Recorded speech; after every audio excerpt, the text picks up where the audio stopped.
This is a KGW News Special Edition. Developing now in Skamania County, a fast-growing wildfire has prompted evacuation orders near Underwood, just west of White Salmon. About 100 structures there are threatened by the flames. Thank you for joining us on this special edition of KGW News. I'm Blair Best. That fire was reported a little before 1 this afternoon at milepost 61 on State Route 14 near the Spring Creek Fish Hatchery across the Columbia River from Hood River. That's where Ashley Grams joins us with the latest on what's being called the Tunnel 5 fire. Ashley, what more can you tell us? Blair, we're just outside of Underwood, where officials have closed 14 at Cook Underwood Road. We are just getting some new information here in the last few minutes. Residents in White Salmon are saying they've received a level 1 evacuation notice. Now, that just means that you need to have a go bag ready. You need to listen to officials to what's happening next. You can definitely see here, though, the sky turning orange as the smoke covers the sun. We've seen this plume continue to increase and grow here in the past couple hours.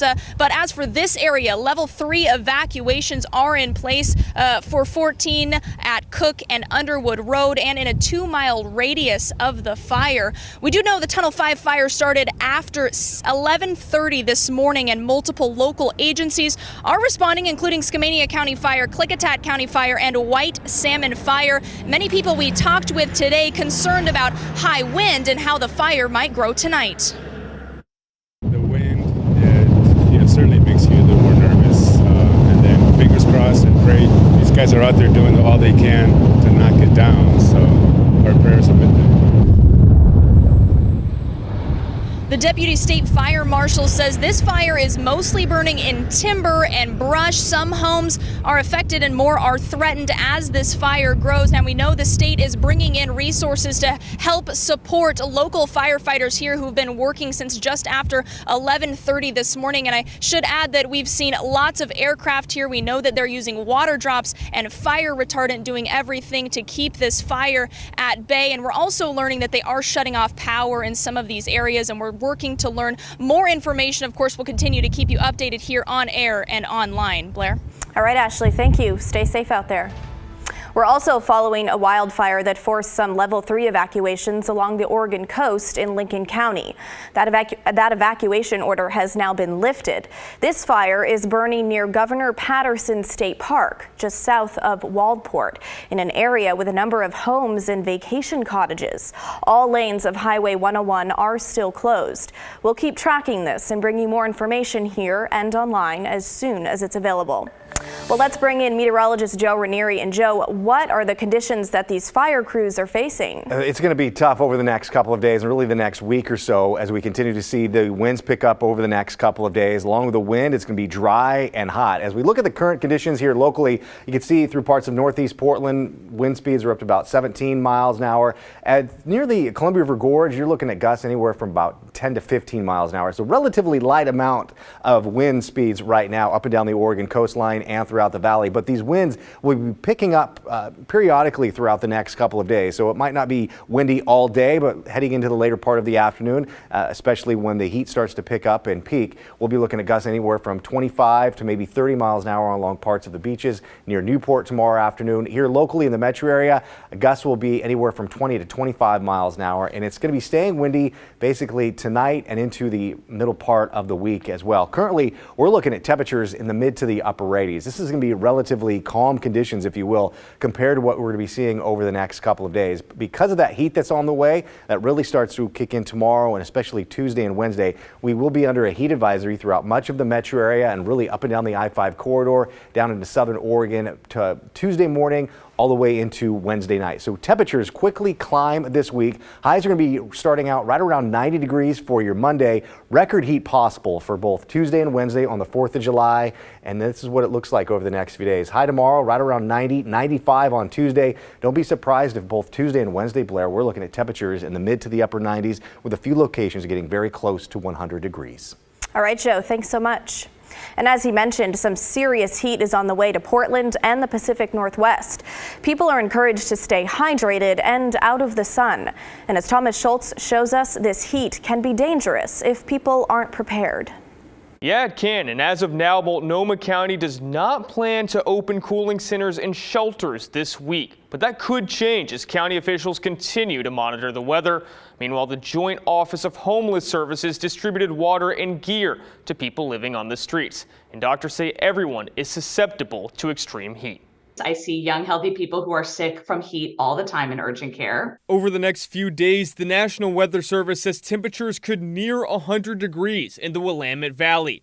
Dr. Ann Toledo says it's important to stay in shady areas, drink water, and limit outdoor activities. The longer extreme weather hangs around, the worse the effects. When you have multiple days in a row, it has an additive effect of getting worse and worse for people in their health. Some residents say they're already stocking up supplies. Make sure that I have enough water going into the week. Max Early says he plans to crank up the AC and stay indoors. Others are notching preparations up a level. I keep plenty of water, bottled water on hand. I also have a swimming pool, so that's a bit of a cheat and get everybody out there. But Toledo says severe heat is becoming a bigger issue due to climate change. We see disasters like major wildfires, and that has a lot of implications, both direct and indirect, on people's health. Young children and the elderly are the most affected. People with lung and heart problems are also at high risk. Those with asthma may have more difficulty breathing.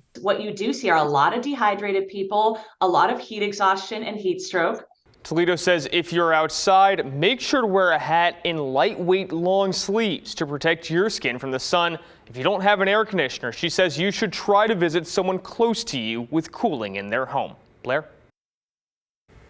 Well, we have an update on the hiker who died at Multnomah Falls yesterday afternoon. The Multnomah County Sheriff's Office tells KGW he was a father of 5 from Beaverton. His name will be released once all the family is notified. Now, the man was hiking with a group when he lost his footing and fell about 150 feet down a steep slope. First responders had difficulty getting to him, and he died before they could reach him. The Sheriff's Office expects to release more information tomorrow. Well, we have an update on the possible hate crime attack on a food truck owner in Southeast Portland. Police have made an arrest in connection to this case. Here's what happened. On June 15th, Daryl Preston was working at Laurel's Chicken Shack. That's a food cart at Southeast Foster and 52nd. He says he was talking to his wife on the phone when a man attacked him unprovoked, stomping and beating him severely. Portland police identified the suspect as 40-year-old Daniel Warren. Now, this morning, officers spotted Warren walking on Division Street in the Powellhurst-Gilbert neighborhood. He was arrested and booked into the county jail on a second-degree assault charge. Meantime, Preston's lawyer tells KGW that the food truck reopened today, and Preston is back at work for the first time since the attack. Salem police are looking for a person who shot and killed a man last night on the city's north side.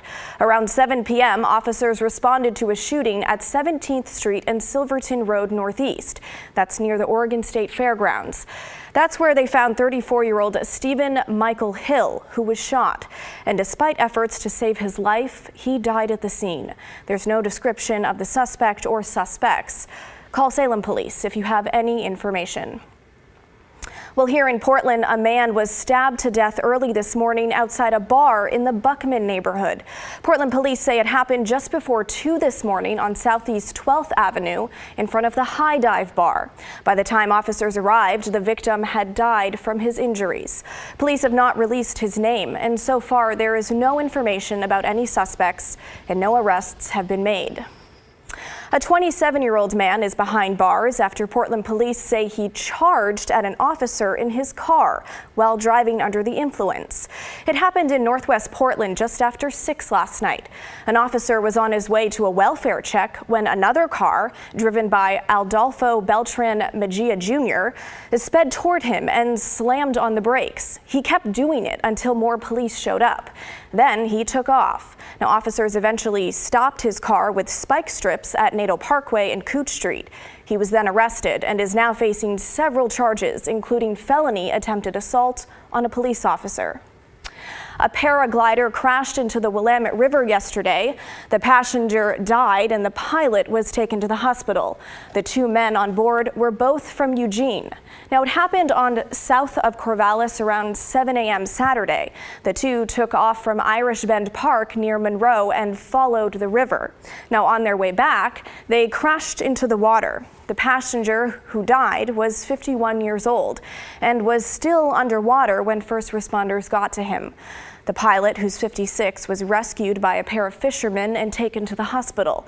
The incident is now being investigated. Anyone with information is asked to call the Benton County Sheriff's Office. Well, Oregon state lawmakers wrapped up their session while making up for lost time because of the Republican walkout in the Senate. When it was done, Governor Tina Kotek went over some of the wins and losses. Here's Tim Gordon.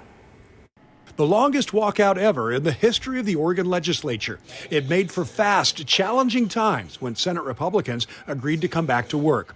And not everything went according to plan. For instance, House Bill 3414 would have cut red tape to get housing developments built faster and would have allowed cities to quickly expand their urban growth boundaries by up to 150 acres. A bill championed by Governor Tina Kotek, part of her big push to add 36,000 housing units a year. And on the day of the floor, I thought we would pass the bill. We didn't. That happens. That doesn't mean we aren't coming back on the topic. In fact, when asked, the governor did not rule out a special session to try again, saying the housing and homelessness crisis is priority one. She also applauded legislators' $200 million commitment early in the session for more shelters, rent assistance, and other initiatives designed to keep people housed and help those who aren't. So this is a full-bore, all-hands-on-deck approach. And now the session's over, we don't let up. We are having conversations every day with communities of how they can address this issue locally, and I want to see progress. Another key win, according to Kotek, was Oregon's billion-dollar commitment for replacing the interstate bridge. She says the time is right to push forward. This focus on the session was about making that financial commitment that has been made. We need to replace the bridge. It is a safety issue that we need to address, and I'm glad that we are lockstep with Washington State, going to our federal partners to ask for the support we need to do the project. And speaking of transportation, a pump-your-own gas option is coming for all Oregonians when the governor signs that bill into law, one of more than 300 bills she has on her desk. Tim Gordon, KGW News.